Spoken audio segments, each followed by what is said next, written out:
bienvenidas a esta tertulia de Andar por Casa con Neolid. Con el inicio de la crisis del COVID pusimos en marcha esta serie de tertulias con el objetivo de analizar juntos el espacio como lugar donde nos relacionamos. Desde entonces hemos dedicado cada semana a un tema y la tertulia de hoy nos gustaría dedicarla a hablar de movilidad e infraestructuras de transporte. Aeropuertos, estaciones, puertos y todos los edificios dedicados a transportes son espacios de tránsito, siendo a menudo la primera y la última impresión que un viajero recuerda sobre una ciudad o una región o un país. Para hablar de este tema hoy contamos con Ángela Rodríguez. Ángela, bienvenida. Gracias, bienvenido.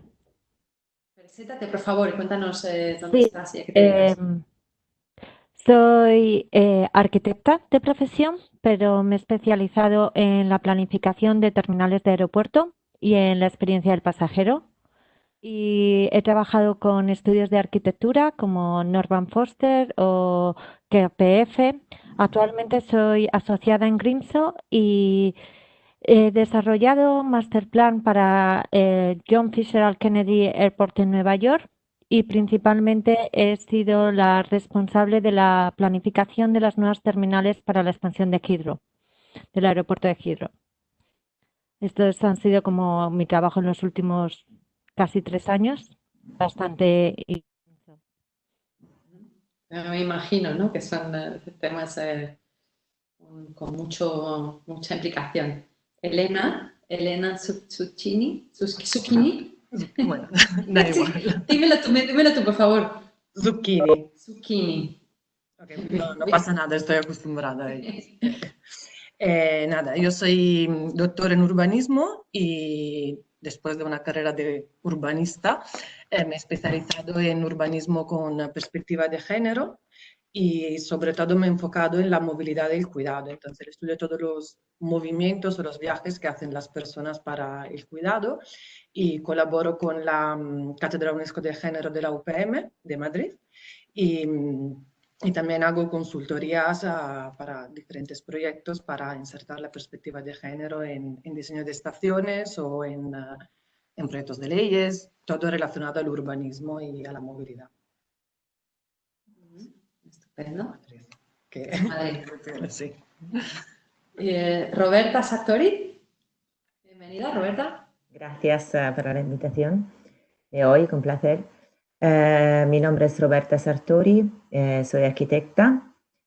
He trabajado, soy en Londres, os hablo de Londres. En este momento, bueno, mi carrera profesional como arquitecto se ha desarrollado mucho desde la perspectiva de diseño de interiores, de un aspecto muy relacionado a esta parte de la arquitectura, aunque también, claro, me he ocupado de grandes edificios. En ese momento he colaborado y colaboro con estudios de arquitectura en Madrid. Ahora, en este momento estoy en Londres con Zaha Hadid Architects, donde tenemos proyectos de transporte y en lo que estoy también involucrada. Algunos más, algunos menos confidenciales, pero estamos recientemente en el aeropuerto Mumbai en India. Previamente también he trabajado en otros desarrollos de aeropuertos, en Terminal T2A, en Heathrow también. Y sí, entonces espero aportar. Es un tema muy interesante los de hoy y quizás mi perspectiva sea no más como Ángela en la planificación, pero más como en la experiencia, en lo que genera más a una escala individual, quizás. Pero bueno, espero que vayamos conociéndonos a lo largo de esta charla.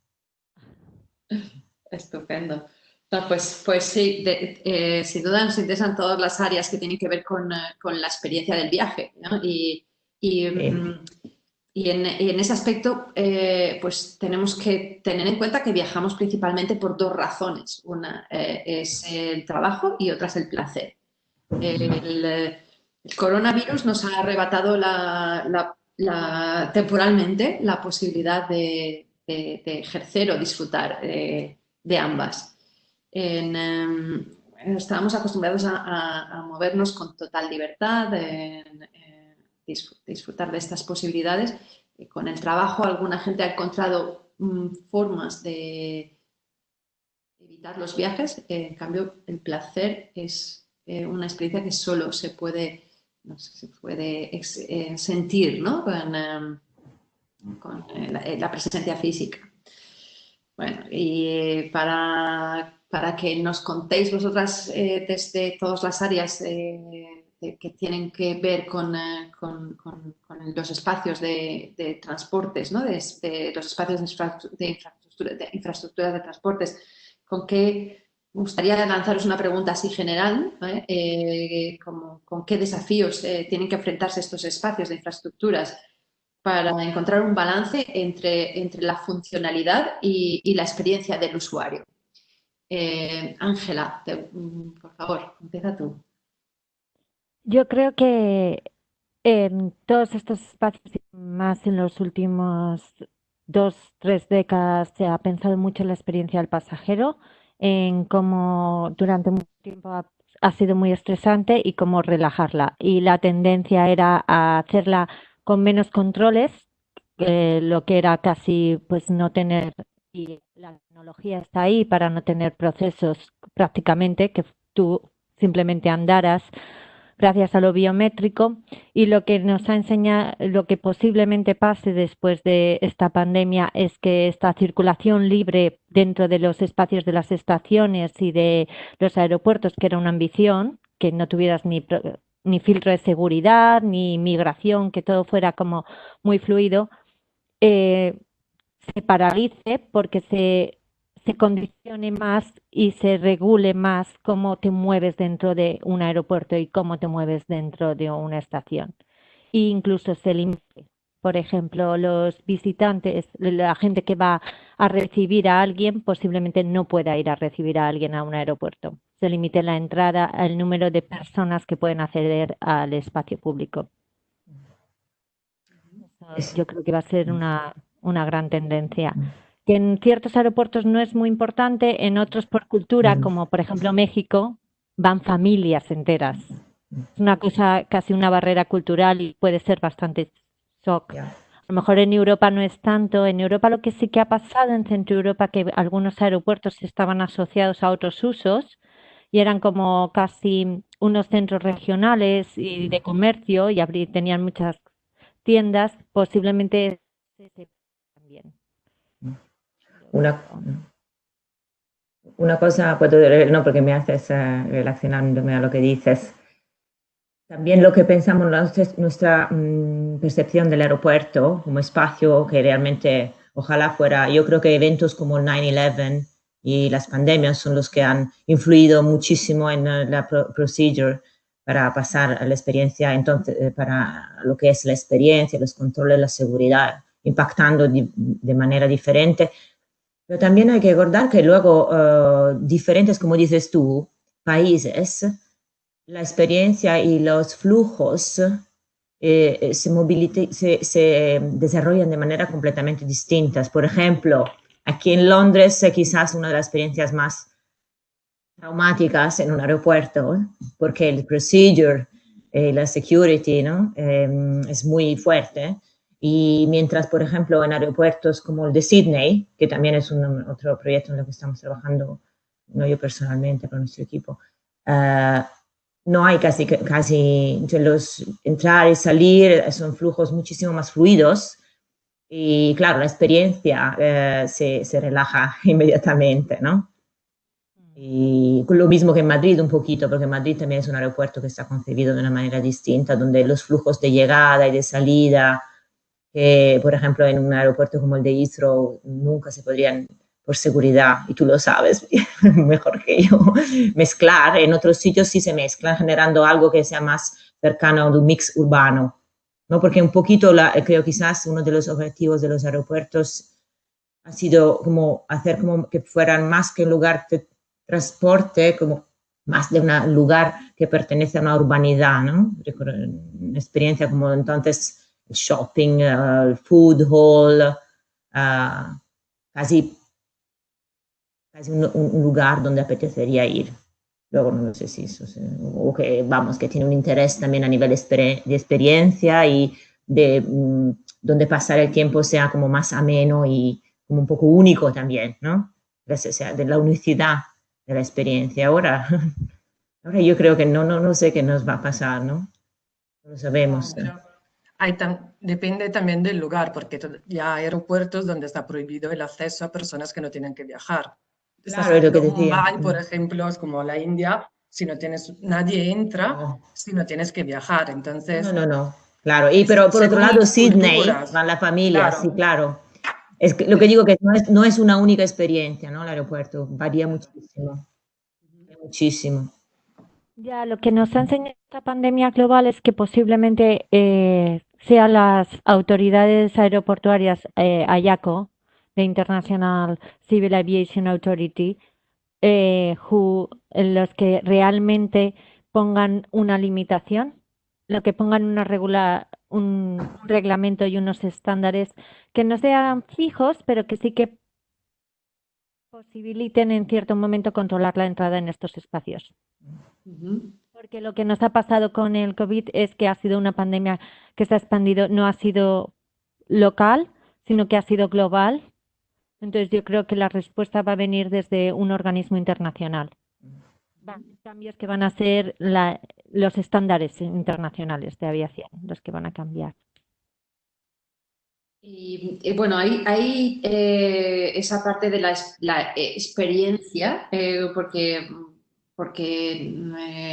todos los lugares en los que entramos y toda la arquitectura implica una experiencia, pero también, o sea, estos espacios suelen estar muy llenos de gente y y hay flujos, ¿no? Hay picos. Entonces, ¿cómo adaptar esa intensidad, cómo regular 24 horas al día los distintos momentos? Eso no sé, Elena, quizás tú nos puedes...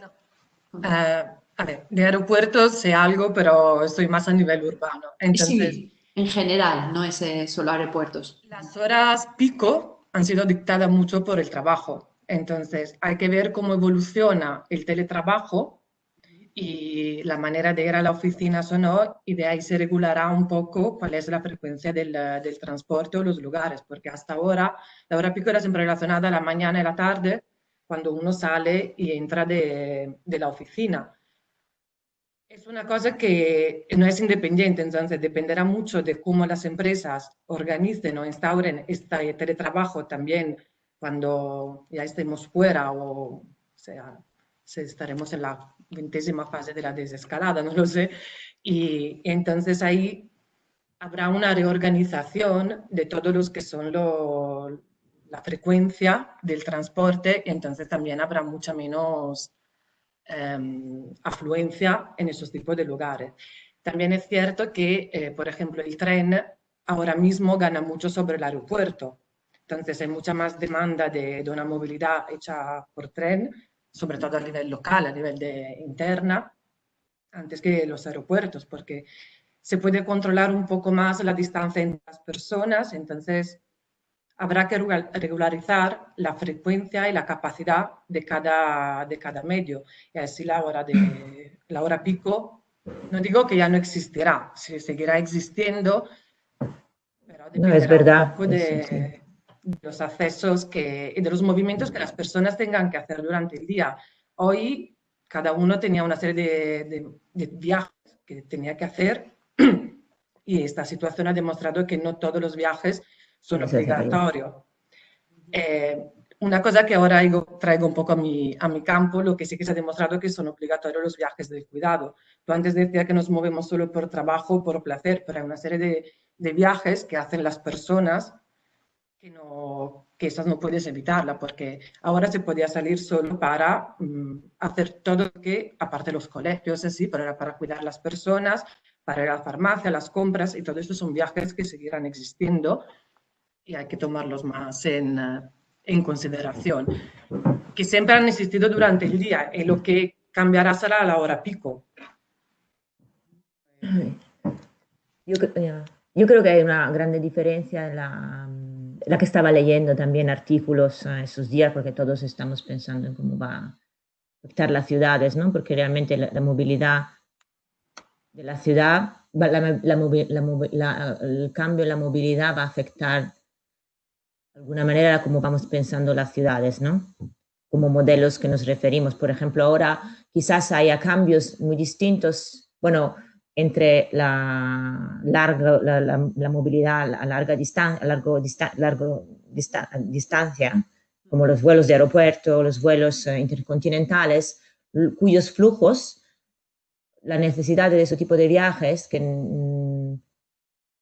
podrán variar, pero posiblemente no tengan seguramente las empresas, hay que decir, que están revisando todo. Por ejemplo, nosotros también estamos ahora descubriendo que lo que antes eran viajes indispensables, ahora ya no son indispensables, y estamos viendo que podemos hacer muchísimas más cosas reduciendo esos viajes. Entonces, seguramente habrá un impacto en general en las cantidades de viajes que cada uno hará y lo que se considerará lo normal, ¿no? Si antes es normal irse un fin de semana a otra ciudad, pues ahora quizás no sea tan normal, entonces eso impactará los flujos también. Pero también yo creo que es interesante pensar a la movilidad en términos más pequeños, más de manera a escala urbana. Entonces eso sí que yo creo tiene un impacto muy, muy inmediato, porque todos nos movemos muchísimo más a una escala urbana, ¿no? Todos, pienso sobre todo en las grandes ciudades como Londres, que están donde el commuting, el tube, donde cuando se para el tube inmediatamente no sabes ya cómo funciona la ciudad y lo que queda de la ciudad. Porque ahora todos nos estamos preguntando por qué estamos en Londres, por qué estamos viviendo aquí, que si la ciudad no la podemos vivir, ¿no? Y qué nos queda y cómo nos... entonces, seguramente habrá imagino, estoy pensando en transporte más general, una reflexión, una intención de cambiar algunos modelos. Por ejemplo, se habla mucho de la ciudad, de los 20 minutos, de los 15 minutos ahora, ¿no? Es decir, como en París están también intentando pensar cómo se puede de aquí a 2024 realizar este modelo donde todo el mundo, quitando espacio a los coches, a los privados y por ejemplo, devolviéndolo a las bicicletas y a las personas, ¿no? Pero claro, esos son cambios estructurales que ahora quizás sean más indispensables. Tienen que acelerar. Porque son conceptos que no son nuevos, que vienen del principio del siglo pasado y no hemos cambiado mucho. Ahora estamos viendo puntualmente un momento en el que el transporte privado está ganando terreno al transporte público, pero es más también por algo emocional. Tenemos miedo al transporte público, claro. Público, entonces la bicicleta está ganando terreno, caminamos, pero ¿hasta qué punto esto es una cosa circunstancial o es realmente la alerta que Greta Thunberg nos estaba también lanzando, que tenemos que cambiar nuestros modelos de vida y de transporte? Yo creo que va a haber mucho cambio en el día a día en la escala urbana. En temas de larga distancia se va a reducir los viajes, como tú decías, innecesarios de trabajo, se va a replantear, las oficinas van a invertir menos en mandar gente para una reunión a Nueva York, pero hay destinos que sí y por negocio van a seguir mandándose gente. Claro. Hay negocios que no se hacen sin la presencia física, sobre todo culturalmente. Países que están en vías de desarrollo necesitan de la infraestructura porque no tienen el mismo desarrollo, no tienen el vínculo construido con otros países como sólidos como para hacer los negocios solo por Internet. Aparte, no tienen la conexión de Internet en su país tan desarrollada que pueda mantener un desarrollo del país. No se puede teletrabajar en Ghana, por un ejemplo. Y luego el viaje de placer Ya lo experimentamos con el ataque de las Torres Gemelas, que la gente dejó de viajar. A los 3 años la gente viajaba más que anteriormente. Claro. O sea, el trabajo de placer me parece que en el periodo corto de tiempo sí que va a haber una recesión y vamos a decir viajamos local, vamos a las playas, pero por ejemplo yo que vivo ahora en Inglaterra, ¿cuántos ingleses van a pasar el verano en las playas inglesas? Un verano. Al tercero viajan fuera, estoy segura. O Seguro. sea, sí, tenemos una capacidad de aceptar cosas. Por ejemplo, antes de las Torres Gemelas no teníamos que llevar los líquidos separados en bolsitas transparentes y no teníamos que sacar tantas cosas. Lo hemos asumido como normal. No podemos llevar más que cierta cantidad y hemos viajado más que nunca y nos hemos ido más lejos que nunca. Y aunque nos hagan el manométrico, biométrico, nos hacen todos los procesos de seguridad, nos tenemos que quitar los zapatos, nos tenemos que hacer cualquier cosa y seguimos viajando muy lejos. Posiblemente ahora nos tomen la temperatura cuando nos vayamos a subir a un avión. Seguiremos yendo a Tailandia porque querremos comer el Pad Thai genuino. No nos vale el de la esquina de al lado de nuestra casa. ¿Cómo Sí que me parece que... ¿Cómo la tecnología se va a introducir en estas infraestructuras de transportes? ¿Nos van a facilitar la experiencia o nos van a suponer más barreras que tenemos que pasar? Elena, quizás tú tienes alguna aportación. Bueno, la verdad es que a nivel de tecnología en este ámbito no lo tengo muy claro. Depende obviamente de cuáles son los tipos de medidas que se quieran utilizar. Si son muy invasivas para las personas a nivel personal, a nivel de privacidad o no. Entonces depende un poco de cuáles sean las medidas que se quieran utilizar. No sé si, bueno, en los aeropuertos ya se están pensando en medidas más específicas, aparte de lo de la temperatura o de lo que sabemos todos leyendo. No sé si hay otros tipos de... La aplicación de los movimientos es algo que, por ejemplo, muchas personas no rechazan, porque es un control.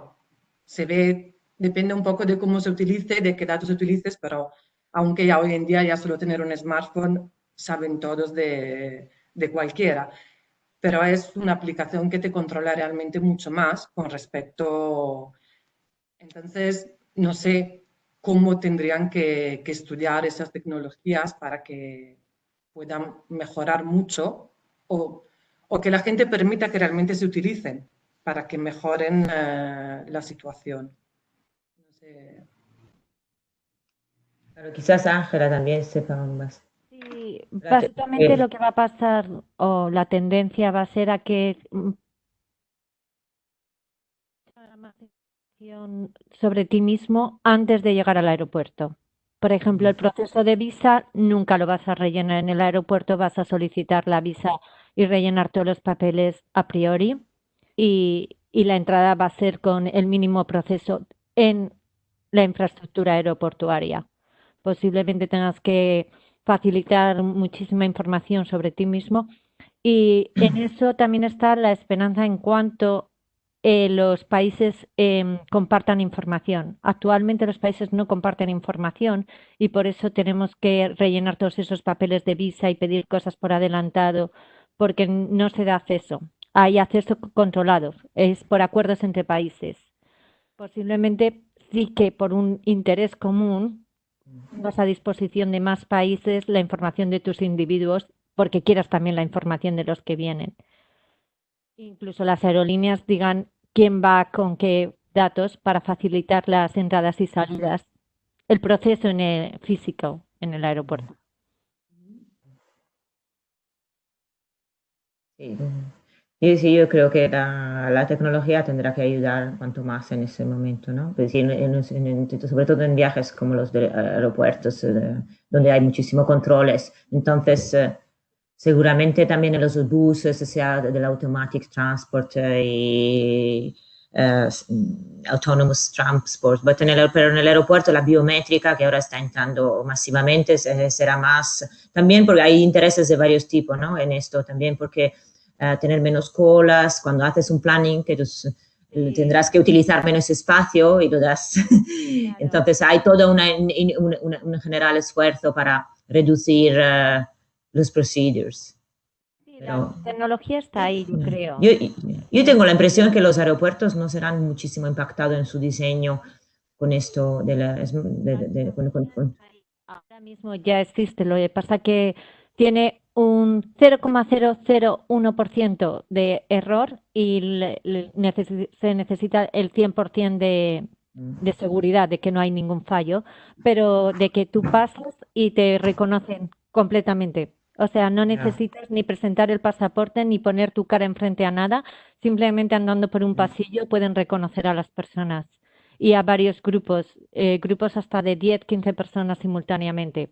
Esa tecnología Esto va a está. ser así en breve. Es solo la legislación de los países que dé por válida esa identificación de las personas.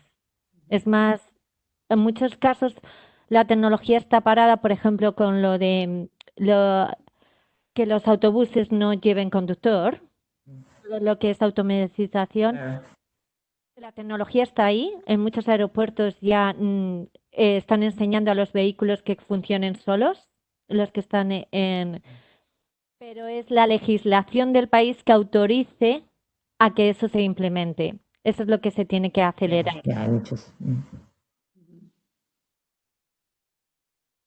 Y volviendo a las políticas de género, Elena, tú comentabas pues, que hay picos, ¿no? Bueno, pues de cómo afecta esto a los espacios públicos, esos picos que hay que tienen que ver con el género. Bueno, desde el género, de sentido común, para los espacios públicos es la calidad del espacio público. Un espacio público que ahora se ha demostrado tiene una importancia vital en el día a día de las personas, el poder salir, pasear, disfrutar de los espacios públicos que hasta ahora, por cómo están diseñadas las ciudades, sobre todo los centros de las ciudades, es bastante complicado utilizarlo. En Madrid, por ejemplo, ahora que se puede salir solo en determinada hora, como que aquí sí hay picos ya de peatones, que antes era picos en otros medios, se ha demostrado como la ciudad no está preparada ni por eso, es como las aceras no son suficientes, hay más de un 60% de aceras que no son aptas para este flujo de peatones y sobre todo para mantener las distancias, que ahora se ha demostrado porque hemos tenido que salir todos de una vez, pero son problemas que siempre han existido. Las personas que van en silla de ruedas o las personas que tienen problemas en moverse, siempre han tenido este tipo de problema y lo han percibido en el diseño de la ciudad y su movilidad ha sido reducida por eso. Y lo bueno que decíamos antes, que esta situación ha hecho que se saquen a la luz, ya se sabían, pero que se hable realmente de esos temas que ya llevan mucho tiempo ahí, de cómo funciona o no funciona. Entonces, desde la perspectiva de género, lo que se quiere defender es la independencia de las personas, la capacidad de moverse, de poder ir a cualquier lugar, cualquiera sea tu situación. Y creo que, bueno, que es lo normal y como tendría que ser para cualquiera. Es como, no es una cosa muy nueva. Vamos. Ángela, tú comentabas el otro día, cuando hablamos de este tema, cómo se calcula el espacio que necesitan los pasajeros, bueno, alguien que viaja, ¿no? Cómo se calcula el espacio en los aeropuertos. ¿Nos puedes contar un poquito más? Porque son temas muy, muy interesantes que la mayor parte de los que del mundo desconocemos. Sí, se asigna un porcentaje de metros cuadrados, depende de la calidad de aeropuerto que quieres. Esto es como los coches. Tú te puedes comprar coches, se le llama todo, pero puedes tener un Rolls Royce o un utilitario. Pues aeropuertos, un poco lo mismo. Tenemos ejemplos como los aeropuertos de Oriente Medio, que son gigantes y los espacios están sobredimensionados y que todo el mundo tiene un asiento para sentarse antes de embarcar O tenemos ejemplos como Luton, donde no hay prácticamente ningún sitio para sentarse porque es un perfil más bajo, lo que se llama low cost. Entonces, estos tienen que revisarse porque la asignación que se le da a cada persona a cada espacio del aeropuerto suele estar entre 0,8 metros cuadrados a 1,2 metros cuadrados más o menos los estándares que se pueden dar. Y eso sí que se van a replantear. Y para eso eso se diseña con el pico y lo que se tiene que reducir es el pico de pasajeros. Es complicado porque los picos de pasajeros van por las aerolíneas y eso es un negocio muy difícil de hacer sostenible. El problema de los aeropuertos son las aerolíneas. Las aerolíneas viajan a ciertas horas porque es donde ganan dinero y por eso se producen los picos. Y entonces la forma es que el pasajero haga menos procesos. Por eso lo de proveer la información por adelantado y estar menos tiempo en el edificio terminal, de tal forma que haya menos gente simultáneamente en el edificio. Porque construir con más realmente empieza a comprometer porque son infraestructuras muy caras, la aeroportuaria, que tienen a veces alguna subvención pública, luego otra privada y normalmente vienen pagadas por las aerolíneas. Repercuten las aerolíneas, por eso tú pagas tasas cada vez que aterrizas, porque es la forma en que se pagan la infraestructura de los aeropuertos, parte de ella. Entonces, incrementar el espacio no es barato, podemos decir. Entonces, lo que tienes que reducir es el número de gente que hay simultáneo en el mismo espacio. Roberta, en algunos aeropuertos se han creado halls, food halls o pequeños shopping malls que son tan atractivos que incluso nos apetece llegar antes al aeropuerto, ¿no? Y estar más tiempo allí. Bueno, vosotros estáis, una parte de vuestro trabajo es también crear esos espacios atractivos y icónicos, instagramáticos. Yo creo que este valor, no, que es así, porque ahora la verdad es que hay como una cierta, ahora yo creo que en ese sentido hay un problema, porque una parte de claro, business del aeropuerto es shopping mall, es una parte, es decir, hay dos, la aerolínea, no lo sé, pero el link con el retail es grandísimo en los aeropuertos, entonces son lo que, por lo menos en algunos, en las mayorías. Claro, entonces yo creo que esta cosa este valor seguirá estando ahí y porque es intrínseco al funcionamiento ahora de cómo funciona toda la industria, yo creo también. No, por un lado, es decir, primero el retail es lo que sostiene también el business aeroportual. Sí. En ese sentido habrá un paralelo entre, quizás de hecho sean los que más vayan a existir, porque efectivamente los shopping malls, estoy haciendo un paralelo natural entre un shopping mall y un retail de un aeropuerto. De alguna manera, hoy en día quizás la gente tenga más, es decir, nos preguntamos por qué tienes que ir a un shopping mall, ¿no? Porque el shopping mall vas realmente siempre menos, porque todo con la compra online, con más problemas, con más ahora todavía detergentes, es decir, ahora todos nos planteamos, creo, 2 veces antes que ir a una shopping mall, quizás se va a bajar en ese sentido el nivel de interés, pero y aquí y ahí, por ejemplo, claro, ¿cómo se puede este business seguir de pie? Porque también lo vas a tener, el diseño sigue siendo todavía más importante porque tienes que añadir algo más a la experiencia de la unicidad de estos sitios. Y en este sentido, el aeropuerto que tiene, yo creo que estos valores seguirán estando de pie, igual cambiarán los parámetros, como dice bien Ángela, según los flujos, las distancias o cuántas personas y cómo, pero la unicidad y la experiencia del viaje al aeropuerto creo que seguirá teniendo que ser icónico, por el mismo business del aeropuerto, por la mixta existencia que ahora están tan correlados. Al final no solo además son los aeropuertos, son como iconas de las ciudades, son iconas de los governments, hay como carrera general a quién tiene un aeropuerto más interesante, más de postcard del país, al final. Claro, y los flujos aeroportuales de grandes distancias, como decías tú, yo creo que serán menos impactados. Entonces, los flujos de grandes distancias, por lo que leía también un poquito en esos días, seguirán siendo altos. O sea, quizás los pequeños, los urbanos tendrán un impacto distinto, pero los largas distancias seguirán siendo importantes. Entonces, seguiremos teniendo que pensar a cómo hacer que esas experiencias sean más placenteras, más interesantes y trabajando con lo que es también nuestra profesión, que es el diseño del espacio, los materiales, las impresiones que nos llevamos de un viaje.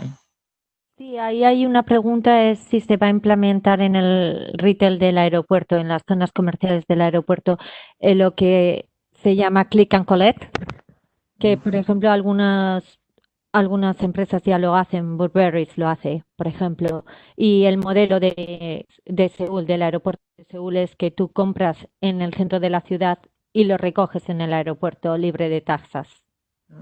Hay grandes bolsas, es como casi un sitio de compra por catálogo, casi, porque tú recoges tu compra que has hecho en el centro de la ciudad y no has tenido que meter en tu equipaje de mano ni pagas taxas sobre ello y está preparada en tu aeropuerto cuando vas a salir. O puede Claro, ser esos catálogos modelos también. son lo que tendrán que implementar, ¿no? Y se implementarán cada día más. Bueno, esto quizás ahora en Londres va a cambiar, que ahora que sale de Europa, ¿no? Que puede ser uno de los primeros modelos en Europa a cambiar. Ya, el click and collect al aeropuerto. Eso podría ser. Lo que pasa es que no tenemos más sitio para aeropuertos. Aquí, ¿no? Hay como unas infinity disputas infinitas, ¿no? Sobre nuevo, tenemos más, hay siempre las pistas y todo esto.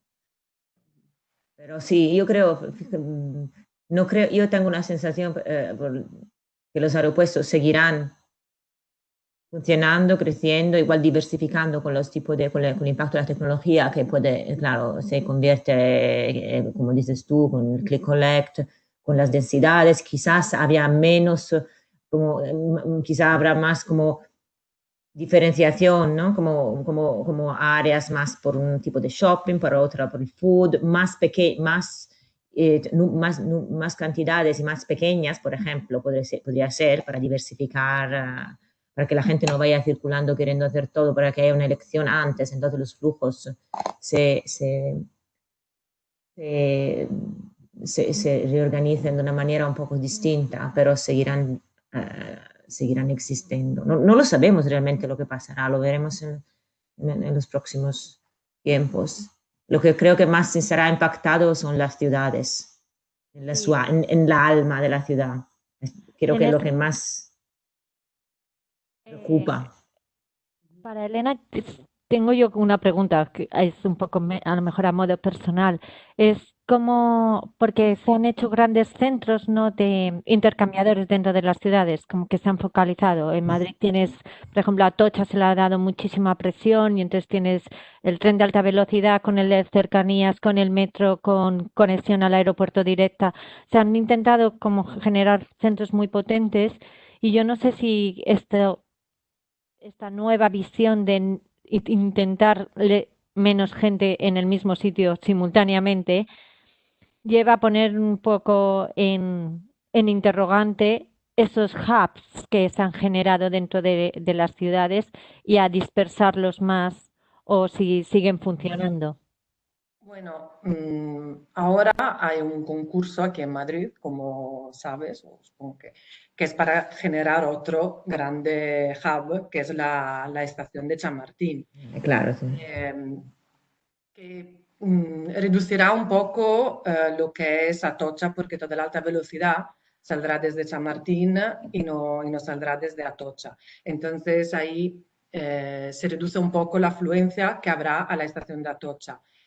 Pero claro, lo que se quiere construir, visto con los ojos de ahora mismo, Exacto. es un poco complicado. El pliego obviamente salió antes de que pasara todo eso de la pandemia. También es un proyecto que tiene por delante muchos años. Entonces, no sé cuánto realmente será afectado.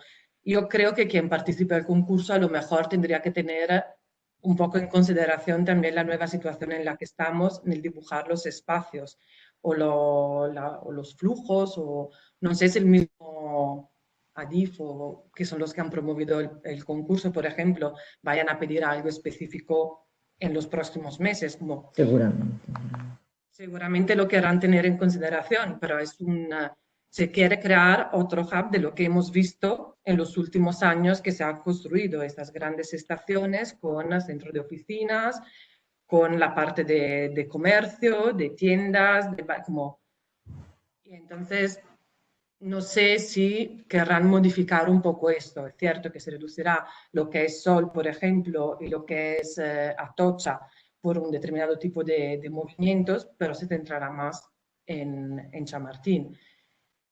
¿Un modelo válido esos hubs? Esa es mi pregunta. Si generar esos hubs dentro de las ciudades no estamos descubriendo que tienen un riesgo.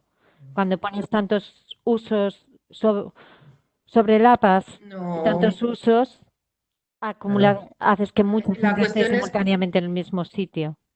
Pero el solapar usos es muy bueno para el desarrollo de una ciudad y para las personas. Está claro que lo de la pandemia es algo que ha pillado todo un poco así desprevenidos. Es como organizar la afluencia. Luego se podrá gestionar un poco el tipo de afluencia que pueden tener estos centros, pero crear este tipo de centros es muy importante, yo creo, en las ciudades, porque si no, la gente seguirá moviéndose y las estaciones seguirán funcionando. Crear estaciones donde no hay nada, donde no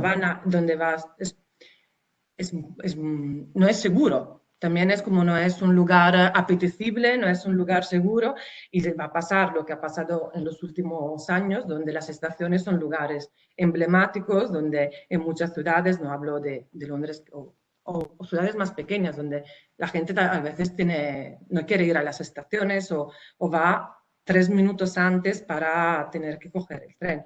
Estos hubs yo creo que son importantes en una ciudad porque dan mucha vida a la ciudad y hacen que estos lugares de las estaciones tengan vida fuera de lo que es simplemente coger el tren y no sean lugares aislados. Ahora mismo San Martín está en un descampado prácticamente. Es como, no es un lugar donde me dice, bueno, es como todo el mundo prefiere ir a coger el tren a Atocha si no está obligado a ir a San Martín, por ejemplo. Y esto pasa en muchas estaciones, en muchas ciudades. Entonces, yo creo que es importante crear estos tipos de hub. Está claro que a raíz de lo que está pasando, puede que se hagan algunas modificaciones o que lo que vayan a proyectarlo tengan en consideraciones la organización de los espacios, pero igualmente es un proyecto que se realizará dentro de 7 años, 6 años. Es como, no es algo que creo se ve afectado tan directamente por eso. Y también es un proyecto que quiere considerar lo que se está hablando como el espacio público, quiere considerar muchos elementos de los cuales se ha hablado en los últimos años, que pero no se han implementado realmente en muchos proyectos que se han hecho. Y en este parece que sí. Luego, obviamente, habrá que ver lo que se hará y pero son elementos de las ciudades que yo creo que sean importantes. También depende de dónde se localizan. También quizás hay esos hubs que es muy difícil, ¿no? Que son unas cosas. Está claro que ahora no podemos volver atrás, ¿no? Como pensando desmontar la movilidad pública o esos hubs de transporte porque son además sostenibles, ¿no? Es que no hay alternativa posiblemente a estos. Quizás la reflexión es sobre lo que son los estados de emergencias y lo que es como quizás la flexibilidad del organismo de la ciudad y la vida de pasar como de ser a capacidad de reaccionar y sobrevivir en tipos de ritmos, que por ejemplo, que la ciudad sea más orientada a generar los micro-village, ¿no? La hiperproximidad de de los lugares donde la gente puede desarrollar, es decir, su trabajo, su comida, puedes aprovecharte lo que es fundamental, ¿no? Y luego, claro, cuando, por ejemplo, en un momento más relajado, porque aquí no sabemos más si vamos a tener ciclos de vidas, de ciclos donde tenemos que vivir de una manera y ciclos donde podemos volver a hacer como a otros tipos de movilidades, ¿no? Entonces, imagino que los grandes nudos como estos seguirán estando de pie. Lo que tendrá que haber son respuestas más pequeña distancia, donde cuando estos mega hubs serán, como decir, menos utilizados porque habrá menos demanda de desplazarse a más más distancias, serán como más actividades de que van a impulsos. Entonces, la ciudad tendría que hacer sobrevivir como con los grandes impulsos de movilidad, cuando todo va fenomenal, que vamos todos fuera y salimos y nos desplazamos como queremos, pero también tendrá capacidad de sobrevivir con microentornos. No sé si me he explicado bien lo que quiero decir. Es decir, que esos lugares, la naturaleza vendrá reestructurada, pero seguirán existiendo, pero al otro lado lo que tenemos que generar, yo creo que las ciudades tendrán que pensar, es cómo proveer microambientes donde se puedan desarrollar las funciones vitales de las comunidades, de los trabajos, sin un impacto devastante, es decir, creo. No, me parece una buena reflexión para como un análisis de final, ¿no? de este momento. Y me encantaría si os apetece, si tenéis alguna idea para compartir, alguna idea más para compartir con la que cerremos la tertulia. Encantadas de que deis un análisis final, Ángela. Quizás puedes contribuir. Creo que es asumir que nos vamos a adaptar y que es algo que hemos hecho previamente y que los diseños que vivimos son el resultado de las adaptaciones previas y eso es lo que va a pasar en el futuro también. Y nuestra forma de vivir es parte como de la evolución, las cosas que nos pasan y los espacios de su pasado, de su historia, básicamente. ¿Quieres hacer alguna reflexión final? ¿Perdón? Vale. No, simplemente creo que como dice Ángela, nos adaptaremos. La vida no creo que cambiará de manera radical, no cambiarán realmente del todo nuestros hábitos porque la gente quiere seguir haciendo lo que hacía antes. Obviamente se hará de una manera diferente, habrá quien tendrá más miedo y quien tendrá menos, pero nos iremos adaptando a lo que podamos hacer porque en lo de viajar la gente quiere seguir moviéndose. Que sea luego miedo, un problema económico, un problema, pero el transporte tendrá un problema, digo, de los aviones o los trenes a corto plazo, pero a largo plazo yo creo que volveremos más o menos a lo que se hacía antes, con más controles probablemente, pero creo que sí. Roberta, ¿quieres dar un Yo creo análisis final? No lo sé, yo creo que ahora estamos viviendo una gran oportunidad que no sé si cogeremos, porque todos estamos forzados a repensar a cómo trabajamos. Algo que parecía imposible ahora es posible y tiene impacto. En una oficina, por ejemplo, como la nuestra, de repente en 15 días todos estamos en 400 personas trabajando desde casa. Eso también tendrá, no podremos volver en un plazo inmediato a la oficina. Esto tendrá en el sentido que habrá que respetar la distancia en todo lo que son los espacios. Yo creo que sí habrá unos cambios y tendríamos que saber oportunidades. Es decir, me parece que como que ahora se hacen como más presionantes como algunas decisiones sobre, por ejemplo, la capacidad de trabajar a casa. Seguramente puede ser beneficial por algunos también, por otros menos, pero quizá haya como más capacidad de elección de la persona, del individuo. Entonces, como más rely en los individuos, ¿no? Porque habrá que tener en cuenta las necesidades de cada uno. Y luego, creo que también, como ahora estamos también viviendo todos estos otros cambios, ¿no? Queremos tomar, decir, en lo que ha pasado con las protestas de esos días por las inequalidades raciales y todos, que es un tema inmenso.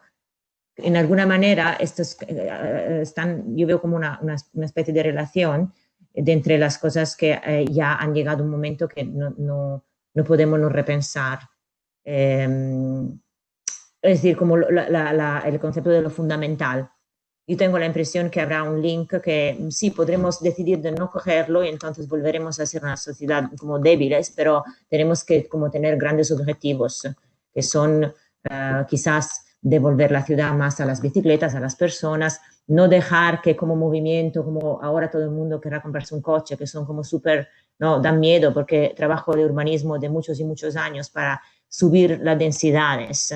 Ahora habrá como un momento de la gente se está preguntando qué pasa con la densidad. La densidad es un valor muy positivo, pero hay que quizás fraccionarlo en esos micro villages o algo. No podemos volver a pensar que cada uno viva con un gran todos tener una seguridad como basada sobre una clase. Yo creo que hay impacto sobre el pensamiento sobre la clase social y la distribución de la renta es un momento peligroso, yo creo, donde podemos todos cogerlo y posiblemente cambiar para mejor, o podemos seguir haciendo lo mismo y pues quizás luego tener otros impactos que no pueden ser no tan positivos. No sé, creo que hay una oportunidad.